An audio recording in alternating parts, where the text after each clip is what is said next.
নমস্কার, আমি শিবরাম চক্রবর্তী। শিবরাম এডুকেয়ারে সকলকে স্বাগত। আজ আমি নেতাজি সুভাষ ওপেন ইউনিভার্সিটির MA পল সায়েন্স পার্ট 1-এর ফার্স্ট পেপারের একটি গুরুত্বপূর্ণ প্রশ্ন নিয়ে আলোচনা করব। প্রশ্নটি হল, ভারতের কৃষক আন্দোলনের বৈশিষ্ট্যগুলি লেখো। এটি 12 নম্বরের প্রশ্ন হিসাবে খুবই গুরুত্বপূর্ণ। ঊনবিংশ শতকের ভারতে সংগঠিত কৃষক আন্দোলনগুলি পর্যালোচনা করলে আন্দোলনগুলির কয়েকটি বৈশিষ্ট্য পরিলক্ষিত হয়।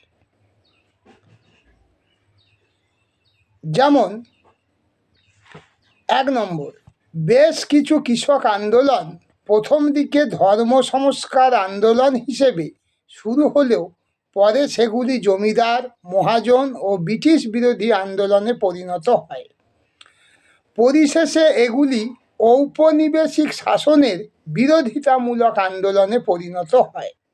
উদাহরণ হিসাবে পাগলপন্থী আন্দোলন, ফরাজি আন্দোলন ও ওয়াহাবি আন্দোলনের কথা উল্লেখ করা যায়। 2 নম্বর, কৃষক আন্দোলনগুলির উৎসস্থল ছিল গ্রামাঞ্চল।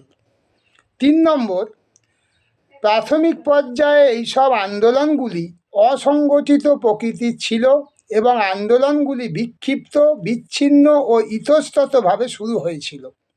4 নম্বর, জাতীয়তাবাদী আদর্শের ওপর ভিত্তি করে বা জমিদারি প্রথা উচ্ছেদ ঘটানোর জন্য এই আন্দোলনগুলি শুরু হয়নি। জমিদার মহাজনদের অত্যাচার, শোষণ ও ব্রিটিশদের উচ্চ হারে অবৈধ খাজনা আদায়ের বিরুদ্ধে ছিল তাদের প্রতিবাদী আন্দোলন। 5 নম্বর, কৃষক আন্দোলনগুলি অঞ্চল বিশেষে সীমাবদ্ধ ছিল।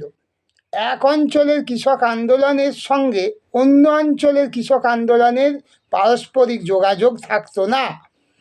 আন্দোলনগুলিকে কেন্দ্র করে কৃষকদের মধ্যে সাময়িকভাবে যে ঐক্য এবং সংহতি গড়ে উঠেছিল, আন্দোলনের উদ্দেশ্য সফল হওয়ার সঙ্গে সঙ্গে আন্দোলনগুলির অবসান ঘটে। নাম্বার 6, কৃষক বিদ্রোহগুলি বেশিরভাগ ক্ষেত্রে জমিদার, মহাজন, সামন্ত গোষ্ঠী, ব্রিটিশদের বিরুদ্ধে পরিচালিত হয়েছিল।